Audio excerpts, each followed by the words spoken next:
Candidate जो है हमारा RCMS और काउंसिल के अध्यक्ष जो है दिनेश चंद्र महतो और भूदेव चंद्र महतो दोनों आए, दोनों मिलकर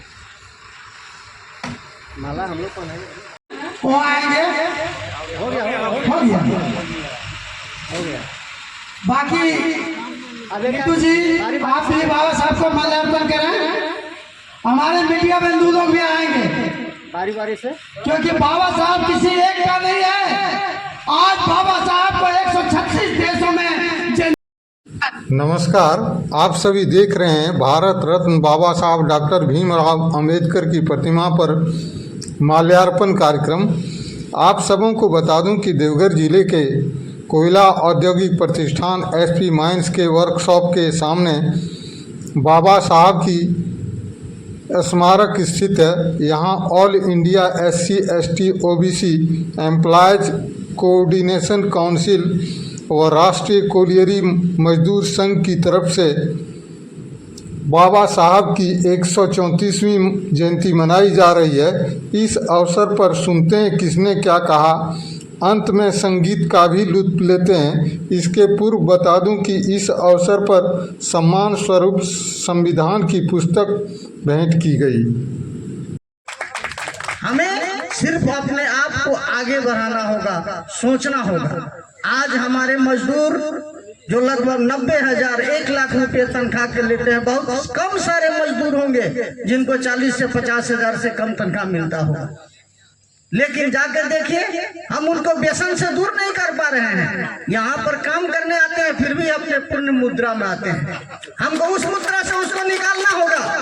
आज वो अपने बच्चे को भी अगर वो नहीं देखते, अपने घर में हमको जो मांस मदिरा है उससे छुड़वाना होगा कि तुम्हारा यह संस्कार विहीन कर रहा है, तुम आगे बढ़ो, तुम शिक्षित हो। बाबा साहब क्या वैसे बाबा साहब बन गए? उन्होंने विदेशों में जाके शिक्षा अध्ययन किया। शिक्षा आप अपने बच्चे को तालीम दिलाइए। एक छोटे छोटे से, मैं कई बार जाके देखा DAV स्कूल में छोटे छोटे बच्चे को हट करके चल रहे हैं।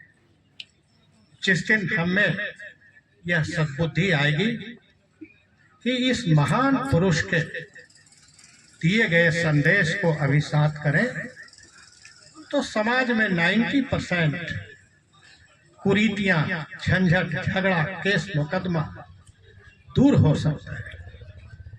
लेकिन हम करें ना करें, परंतु इस तरह के आयोजन करने वाले जो भी व्यक्ति हैं उनकी सराहना होनी चाहिए। हासिल नहीं होने वाला जब तक हम उनके विचारों को, उनके आदर्शों का पालन नहीं करते।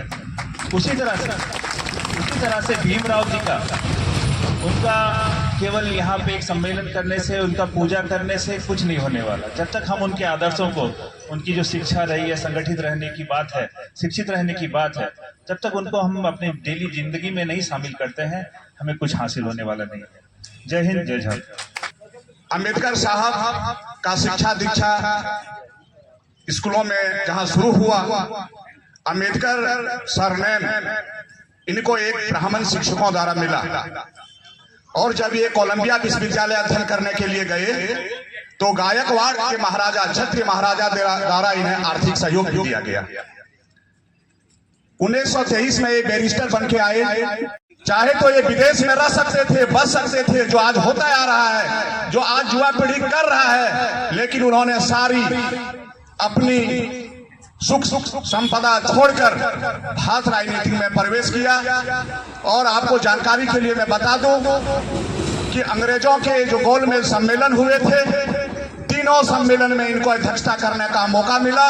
नहीं खाए, लेकिन शिक्षा पर जरूर ध्यान दें और अपने बाल बच्चा को शिक्षा में आगे बढ़ाने का काम करें, ताकि आने वाले समय में डॉक्टर भीमराव अंबेडकर जैसा बने। मैं यही बोल करके अपनी वाणी को विराम देता हूँ। महान आदमी थे, वो सिर्फ पुरुष नहीं थे, महापुरुष थे।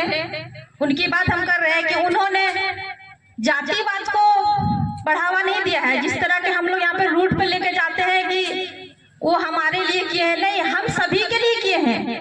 क्यों? भारत का संविधान लिखा है, यहाँ पे लिखा नहीं है कि हिंदुस्तान, भारत का संविधान लिखा हुआ है, हम सबका है, ना कि स्पेशल हमारे दलितों लोग का। मैं 134वां जन्म जयंती हम लोग मनाने जा रहे हैं। सर्वविदित है कि भारतीय संविधान की रचना बाबा साहब ने की है। संविधान की जो सभा थी उनका अध्यक्ष बाबा साहब ही थे। संविधान में बाबा साहब ने सभी वर्गों को समान अधिकार दिया है। समय इनको शिक्षा ग्रहण नहीं करने दिया जाता था। चमेली चंदन साबुन चाहे लगा लो सेंट, जगत में कोई न परमानेंट, जगत में कोई न परमानेंट, जगत में कोई न परमानेंट। चमेली चंदन साबुन, चमेली चंदन साबुन चाहे लगा लो सेंट, जगत में कोई न परमानेंट, जगत में कोई न परमानेंट, जगत में कोई न परमानेंट। जाने के बहाने हो गए अनेकों, जाने के बहाने हो गए अनेकों, रोगों